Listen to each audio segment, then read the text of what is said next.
Hey, Danny the plumber here, and today we're going to be rebuilding a Pfister 3-handled shower valve.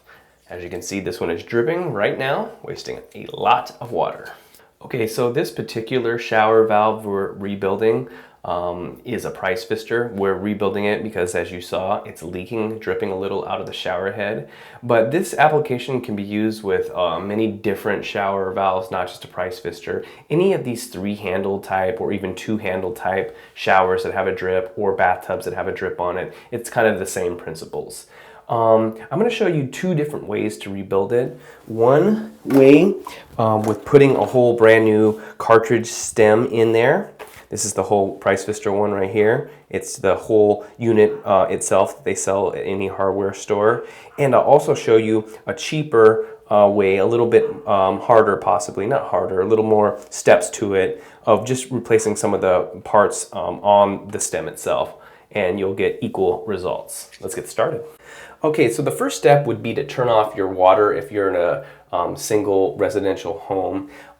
This has a teardrop flange on it, so that tells me that there is a shut off behind the handle here for the hot side and the cold side. These are teardrop handles with the integral stop inside behind the handle. So I'm going to pull these off, see if I can shut those stops off from here. And because I am in a 3-story condo, if I shut off the main shut off in the garage area, I'll be affecting the 2 levels above this first floor unit. So I'm going to see if I can shut these off, and let's get started. First thing you want to do is, I like to grab a knife, or a Phillips head is good, to pop these index buttons off. And even though it's probably only leaking on the hot side today, I feel the water's a little bit warm. I'm going to replace, of course, both sides. I like to do that. It's like when you get your brakes done, you don't just get the left side done, you get them both done. Once those are popped off, the next thing you do is back it up with one hand and screw the Phillips head screw off. Save that for later. And this part is always tricky to get off. These handles have calcium buildup behind it and in it. They're supposed to slide straight off, but they never ever do. They're always really hard for me. So I like to grab a rag just to protect my fingers. This little edge is kind of sharp in the back here, and I just work it back and forth like this, and it can take up to 10 or 15 minutes sometimes of just pulling it. And you can see I'm moving it a little bit. I move it on the left side and move there, the right side, back and forth, back and forth, back and forth, up on the top, back and forth. And those little movements cause a vibration that is slowly moving this handle off. It may look like you're doing nothing at all, but it's moving. Another trick you can do is touch it here with a hammer or something hard, but not too hard, because you can bend this. Just give it a few taps. But honestly, if you have a little patience, this is the best way. I'm really moving it now. I'm getting close to removing it. I can feel it sliding off. There it goes. So you can see there's just some buildup on that handle right there, here and here. All right, one's off. Next, we're going to remove the white flange nut. You can either grab a wrench, or most of the time you can just unscrew it with your fingers. That comes off. Now we have access to the behind the handle. And there should be plumber's putty behind here. There is in this case, and it's nice and hard, of course, for me. Not so nice, but just hard. And here I'm showing you where the integral stop is. It's an internal shut off. That little thing right there is the shut off. But most single family residential homes don't have this. You'll just need to go and shut your main water off.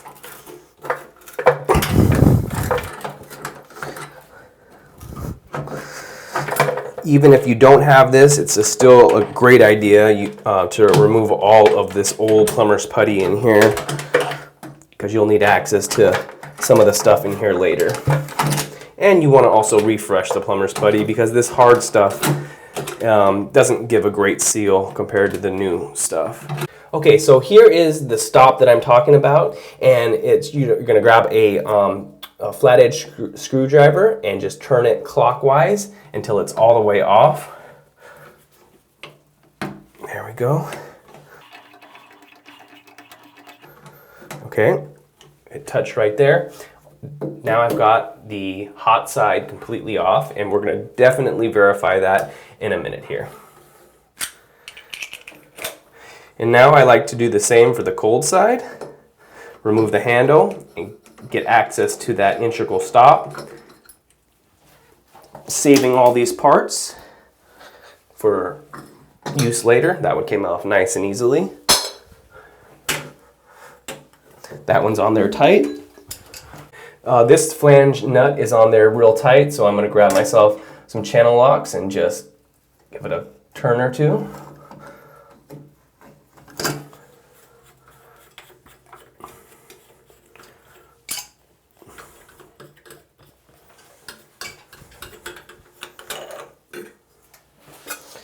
Save those parts.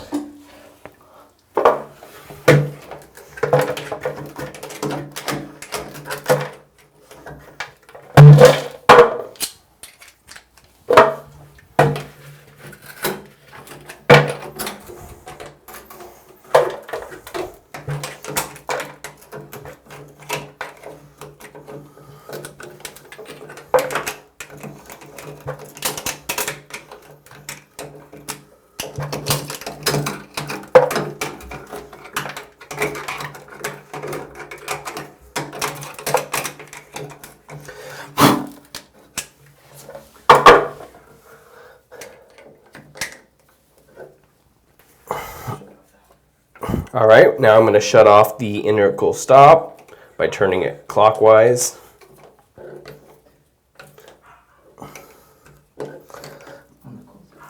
On the cold side here. So once I've got both the hot and the cold shut off at the internal stops here, or the integral stops, it's a really good idea to open up the valve by turning the handle counterclockwise on the hot and the cold to make sure it's in fact all the way off. And I've got a little water leaking here on the hot side, so I may need to go a little more on the hot side.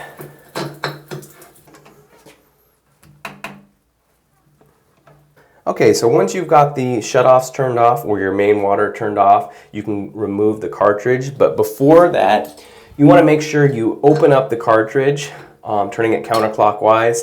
Otherwise, you're going to be bottoming where the washer meets the seat, and it's going to be really hard to spin off. So there's two reasons I open it up. Number one, to verify the water is in fact off, and also so when I get ready to screw the stem off, it doesn't touch the seat and it makes it really hard to unscrew. Next, grab yourself a cow bell. This is a 31/32, kind of an odd size here. Or you can just remove it with crescent wrench by putting it here. But sometimes the tile's too far out and you can't access it, so a cow bell is really useful. I slide that on there just like that. Grab my open-ended adjustable wrench and turn counterclockwise.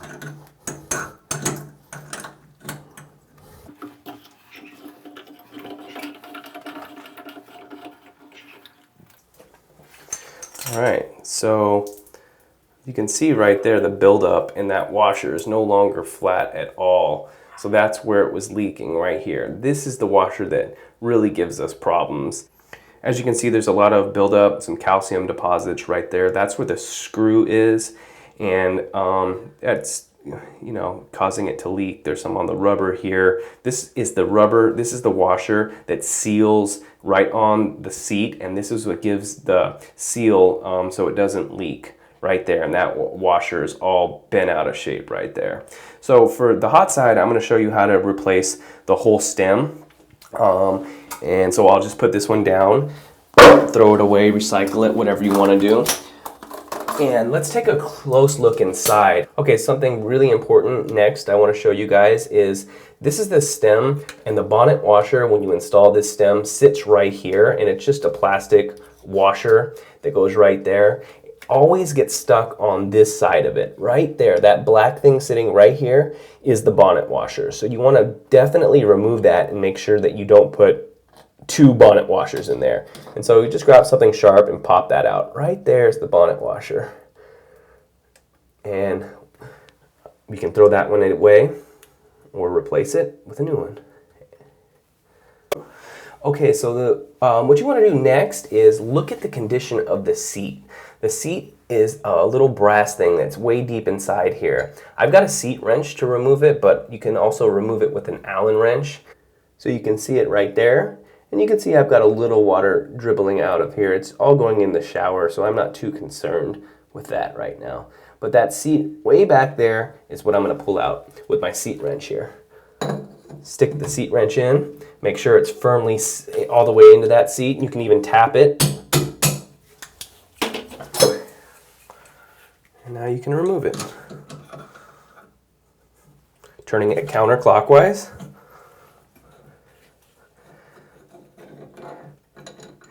And this may not always be a necessary step, but I looked in and I saw the face of this seat was very compromised. You can see the condition of it right here. This face is where the seal happens. It's where our rubber washer, and I'll go into that a little more later, seals. So as this handle opens up and closes, I'm closing it right now, and it touches that face right there. So this is an important seal, and this is the other side of that seal. That's very, very important. So here's the old seat, and you can see it's all chipped up right there. So even if I put a new washer on, it may work for a week or so, but it's eventually going to start leaking. That's what a new seat looks like. Super smooth, clean on the surface, the face right there. And it's just really bad in this area. You can see right there, super chipped away.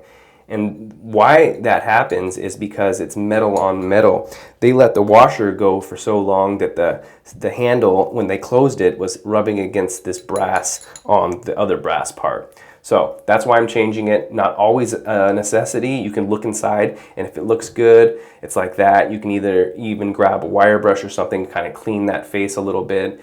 But we're gone this far. Let's change this one. This is no good.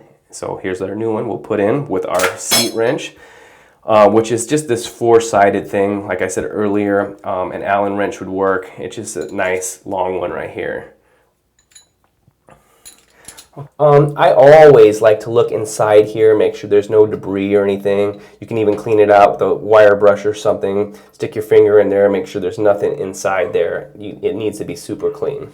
Then I grab some thread sealant, and I'll just dab a little bit on the threads of my seat right here to help seal it and help thread it in there. Now we're ready to screw that thing back in. Nice and hand tight. Follow it up with an adjustable wrench.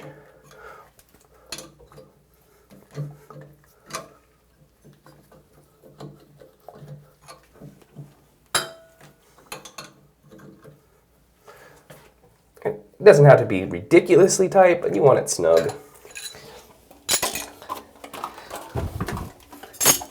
Next, I've got a new Pfister stem. We'll open this one up.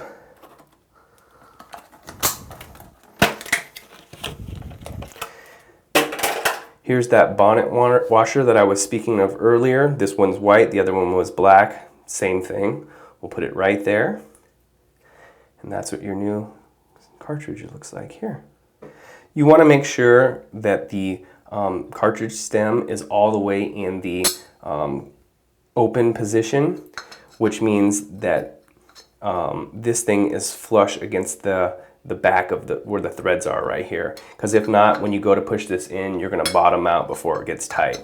So you don't want it all the way like that, because as you can see, you put it in there, it's not going to fit. You want to make sure that thing's all the way backed up pretty tight against that other brass area where the threads are. With the bonnet washer in place, there's no sealant necessary in this area. You can just, if this is nice and clean, stick it in there, turn it clockwise, grab your open-ended adjustable wrench or your cowbell and tighten it up. You can do it just like that. Cowbell, like this. And once again, pretty snug, but don't overdo it. That should be fine.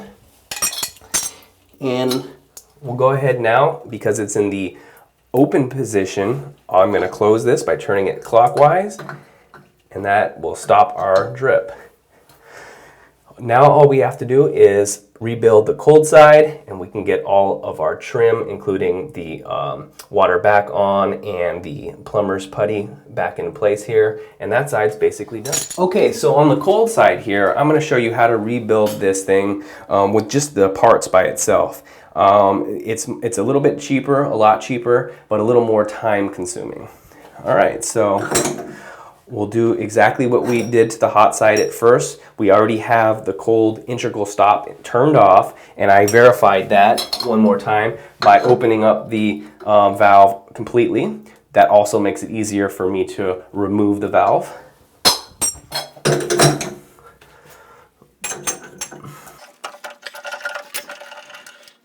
You can see that washer is really bad too. And once again, the bonnet washer is stuck in place as usual. Way inside there. Right there. Bonnet washer off, and I'll replace that one. And I look inside here, this seat is in actually pretty good condition compared to the hot side. If you put the camera in there, you can kind of see pretty good condition. So normally I wouldn't even say you would have to replace a seat that looks like that, but we're this far into it, so let's go ahead and replace it. Now I'm removing the seat.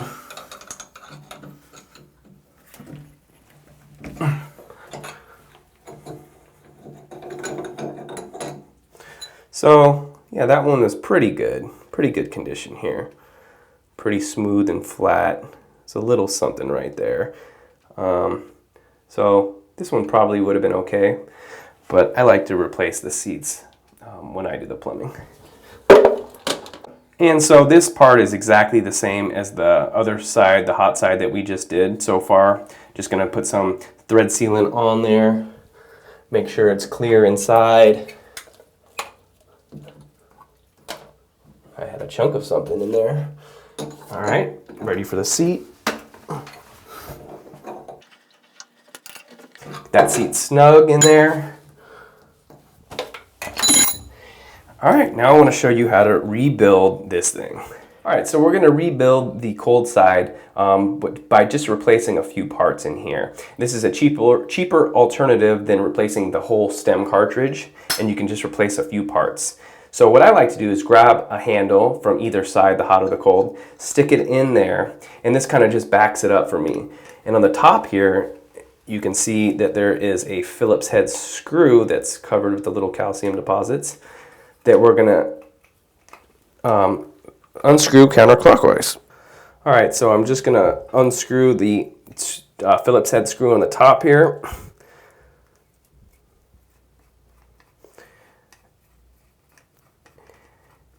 And you can either reuse this screw if it's in good shape, or I like to replace it because I carry all these parts on my truck.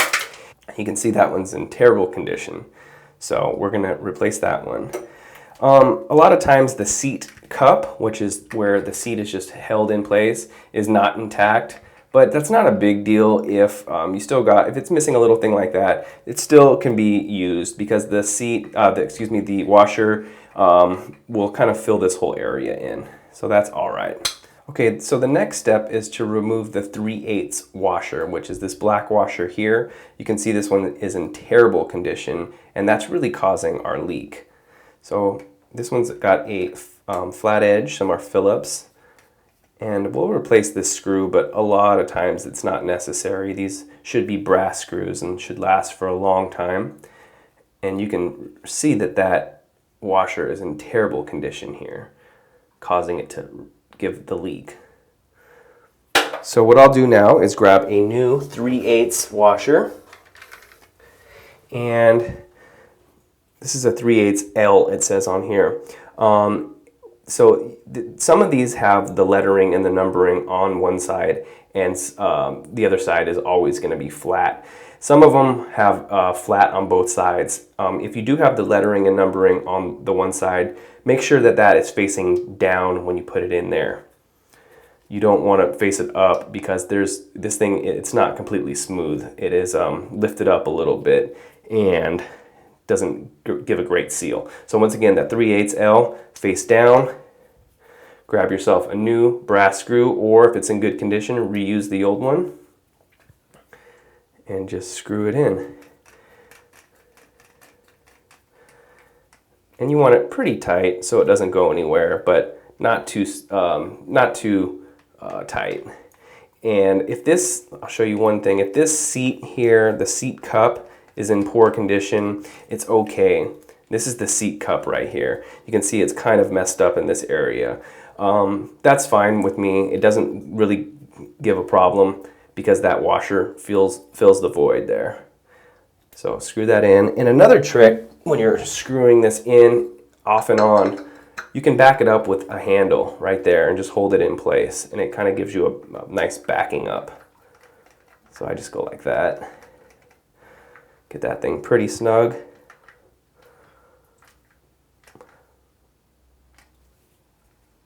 And that's good. Okay, so the next step is you can remove this Price Pfister plastic nipple. This nipple just threads onto the packing here, and it just keeps the handle nut in place, the flange nut in place, which keeps the flange in place. So put that to the side, save that for later use. And now I like to open this up all the way and kind of clean all this. You see all that calcium buildup right there? I want to clean all that off, and I'm going to grease this stem right here. This thing's really dirty, but I want to just clean all this, scrape this calcium away, clean it with the sand cloth or a wire brush, and then grease the whole thing so it spins nice and easily. So I'm going to work on that right now.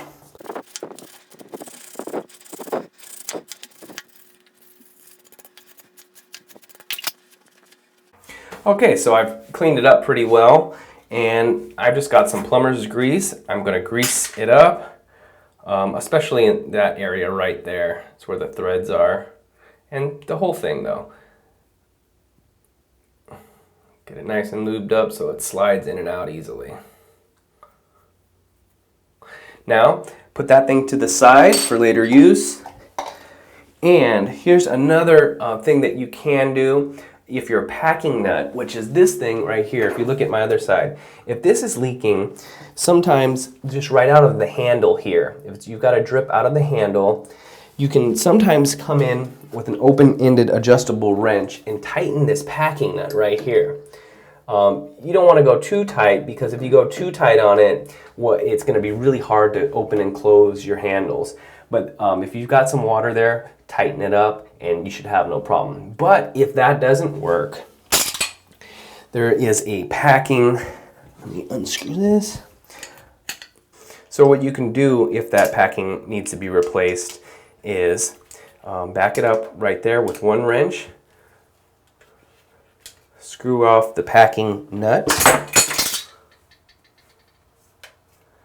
and now we have access to the packing itself, which is right there. This one looks like it's in excellent shape. Probably was replaced recently, so I won't replace it today. But if this thing does need to be replaced, simply dig this thing out, and it's kind of hard to dig out. You'll need a flat edge screwdriver and dig it out. You can go work from both sides. Sometimes you can push a screwdriver in there, dig it out, and replace it. So if this one does need to be replaced, you can replace it with a packing that looks like that, the Price Pfister packing. I'm not going to do it like I said today. Just kind of hard to pry these things out, especially if they're in real good shape like that one. So I'm not going to do that today. Then put your new one in and screw the packing nut back on. Pretty snug. I'll back it up. Not too tight, but just snug, like that. Okay, so before you tighten the packing nut real tight, you're going to stick the other end of the stem back in this direction. You're going to go like that. If this packing nut is too tight, it's going to be hard for you to slide that in. Next, I like to grab the handle and put a little bit of pressure right here.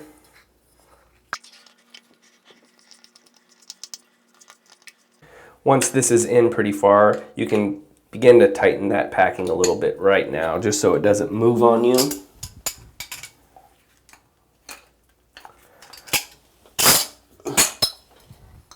And continue to screw this thing all the way back. And I'm just applying a little pressure on that in there and trying to screw it in. Fuck. Now we're ready to put the stem back together by sliding it this direction, straight in, and then you can just start screwing it back into place till it's all the way seated against those threads right there, right there.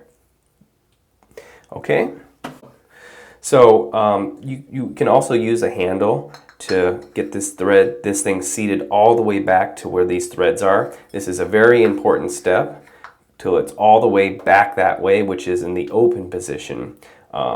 With the shower, the water is in the open position. Just make sure that that thing is seated all the way. Otherwise, if it's like this, you can imagine that if you tried to put it in here, it's going to bottom out. It's going to hit this thing on the seat inside there before it catches on these threads. So once again, get that thing all the way back like that. And our last step before we install it, grab yourself a new bonnet washer, making sure the old one is not still on the other side of the valve. Slide it right on there, and we've got a rebuilt Price Pfister cartridge that is equally as good as the new one, in my opinion. So I'll make sure this is nice and clean in here. Slide it in.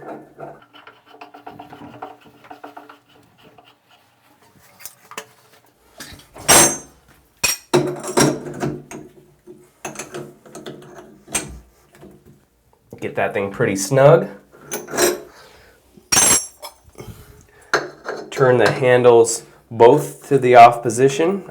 I've already done this side, but I'll double check. It is in fact off, because now we're ready to turn our two integral stops back on. Ready?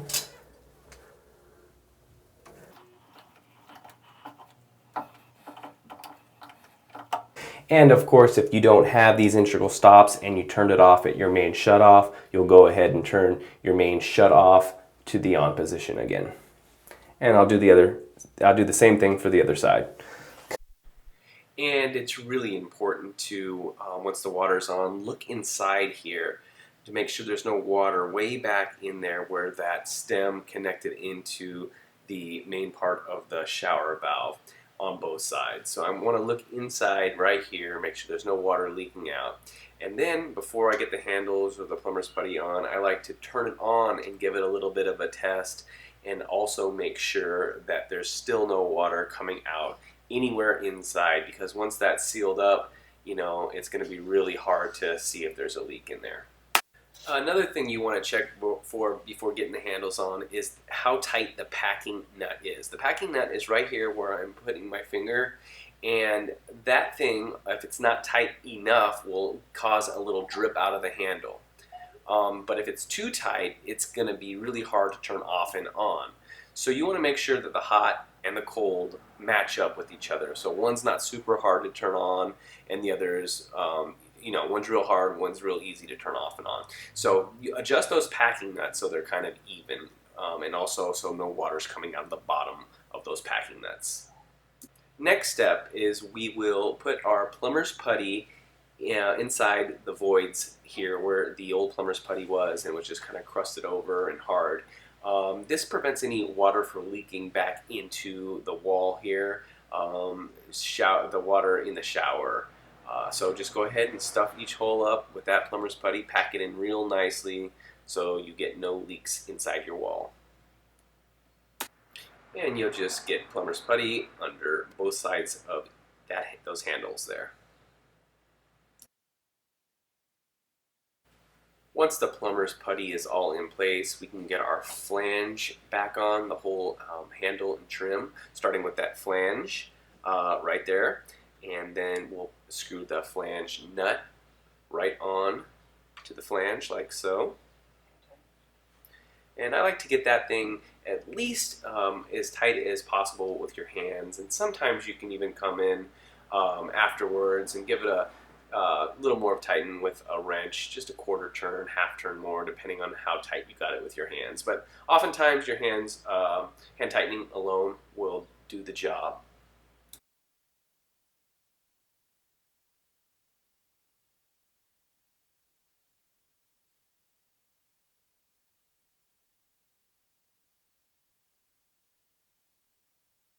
Once the flange and flange nut are securely fastened, you can grab the handle and slide it onto place. There's these little lines right there you can line up with the handle lines, and it kind of just slides in nicely, especially with these Price Pfister ones.